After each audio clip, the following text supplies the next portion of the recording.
Nag-umpisa noong Sabado, January 13, 2024 sa isang lugar sa Project 8, Quezon City ang taping ng Oriental Mindoro Vice Governor at aktor na sa AJ Falcon para sa Season 2 ng Walang Matigas na Pulis sa Matinik na Misis.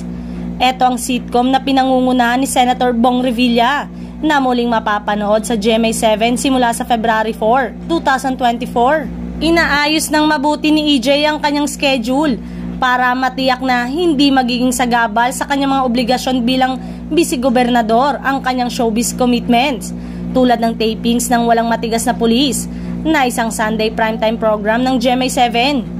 Ang nabanggit na series ang unang proyekto ni EJ sa Kapuso Network, pero napabalita na noong June 2021 ang paglipat niya rito mula sa ABS-CBN. Isang maangas na pulis ang karakter na ginagampanan ni EJ sa comedy show ni Bong, nakatuparan ng kanyang matagal ng pangarap, ang makatrabaho ang actor-star-senator.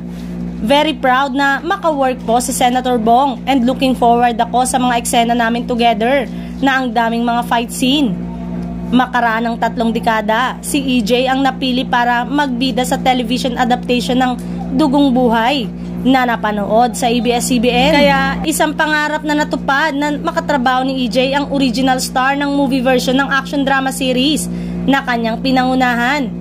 Hindi pa ganap na masasabi na kapuso actor si EJ dahil napapanood pa rin ang karakter niya bilang si Elias Delgado sa Nag-aapoy na Damdamin, ang drama romantic thriller ng ABS-CBN na natutunghayan tuwing Lunes hanggang Biyernes ng hapon sa Kapamilya Channel at TV5.